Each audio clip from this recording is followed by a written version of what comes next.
Hey, comment vas-tu? On se retrouve dans cette vidéo aujourd'hui pour parler des habitudes. Et ouais, les habitudes, c'est une action répétée de manière régulière et inconsciente.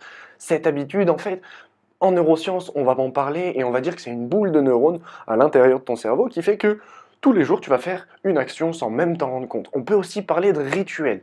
Et c'est là que moi, je trouve que ça devient intéressant. Quand on transforme une habitude en rituel. Un rituel, ça va être quelque chose qui va le rendre positif et bon pour ton développement.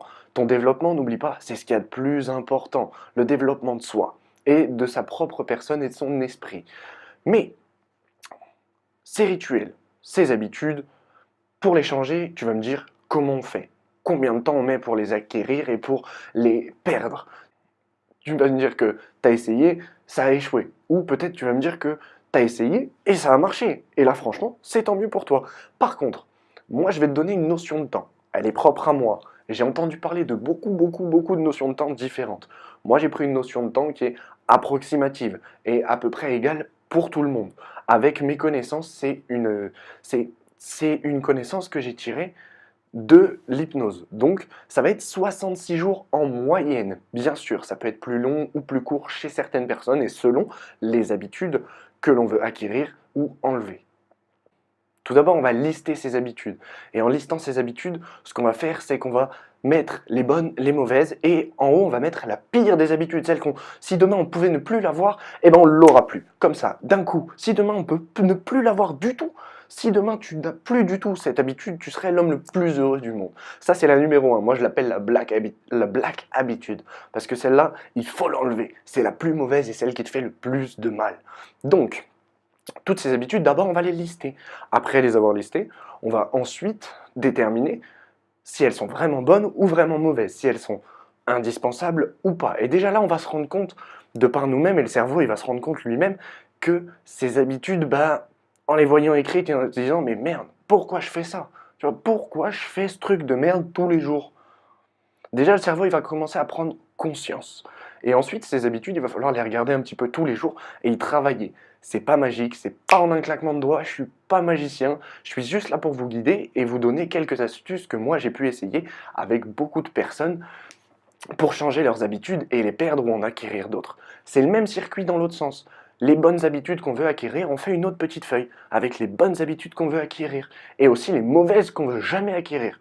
Parce que celles-là, elles sont importantes et elles sont toujours là pour savoir, si on les marque, elles seront toujours là pour savoir dans quelle direction on ne veut pas aller. Et il faut bien déterminer là où on ne veut pas aller. C'est très important pour savoir où on veut aller, tout simplement. Une fois, pendant un coaching, on m'a même demandé si une habitude, c'était bien ou mal. Je lui ai dit non, une habitude, c'est pas bien, c'est pas mal. Il faut juste comprendre comment le système et comment l'habitude se crée ou comment l'habitude se perd pour pouvoir s'en servir. C'est comme de tout ce qu'on est fait. On a des sentiments bons, on a des sentiments mauvais. On a des émotions bonnes, on a des émotions mauvaises.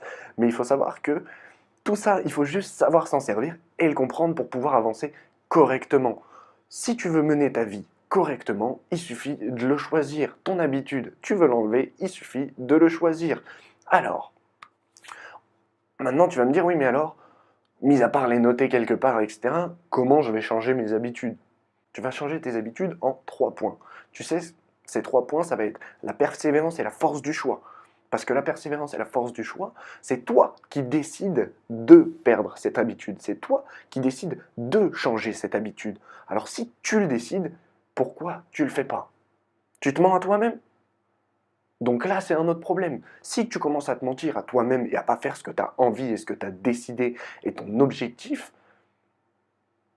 alors pourquoi tu es là? Pourquoi tu restes ici? Pourquoi tu continues d'espérer?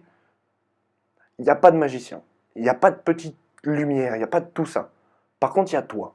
Toi et ton pouvoir, toi et ta force intérieure qui peuvent te guider vers tout ce que tu as envie, y compris perdre tes habitudes, y compris perdre tout ce que tu as envie et acquérir tout ce que tu as envie.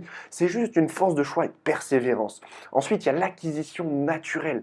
Il y a des habitudes que tu ne peux pas gérer. La respiration, comment on déglutit, comment... c'est des habitudes que tu fais automatiquement. J'appellerais même pas ça des habitudes, j'appelle ça des automatismes. Tout ça, c'est des choses que tu pourras jamais changer. D'accord? Par contre, tu as aussi les acquisitions forcées. La cigarette, le café, le thé, C'est des habitudes matérielles, c'est des habitudes que nous, on cherche peut-être à bannir. Mais c'est peut-être pas la priorité pour le moment, parce que toutes ces habitudes, elles sont liées à un problème. Comme je t'ai dit, et comme tu as pu le voir dans la vidéo des neurosciences, tout ça, c'est géré biochimiquement aussi. Tu verras dans la vidéo un peu plus tard, dans inconscient et conscient, la définition et comment je te l'expliquerai, tu verras que c'est normal, et qu'il y a des fois, on ne contrôle pas vraiment toutes ces mauvaises habitudes. Et c'est pour ça que moi, je veux que tu commences d'abord par prendre des bonnes habitudes, avant d'en perdre des mauvaises. Parce qu'acquérir une bonne habitude va te faire perdre les mauvaises tout simplement et tout naturellement. Donc, commence déjà par lister toutes les habitudes que tu as, bonnes, mauvaises, et la pire des habitudes. Et ensuite, tu fais une autre feuille ou un autre petit tableau avec toutes les habitudes que tu veux et que tu ne veux pas. Et la meilleure des habitudes que tu as envie d'acquérir. Celle-là, ça va être l'habitude qui va changer ta vie de tous les jours. Donc commence par faire ces listes, tu les gardes bien précieusement, tu les regardes tous les jours et tu notes celles que tu arrives à avancer ou pas. Il faut vraiment que tu te fasses comme un petit cahier pour voir où tu avances et où tu pêches. Tu verras comme ça que vendredi, moi, ça me permettra d'avoir des réels résultats concrets pour pouvoir t'aider au maximum sur l'acquisition de tes bonnes habitudes en premier plan et ensuite la perte de tes mauvaises habitudes. Je te laisse ici, je pense que tu as déjà beaucoup à faire avec tes deux petits tableaux, donc remplis-les et n'hésite pas à les garder pour vendredi, comme ça en live on en discutera et on déterminera là où tu as pêché et là où tu peux avancer encore plus vite. Je te laisse, c'était Pierre et n'oublie pas, si tu peux le rêver, tu peux le faire. Ciao!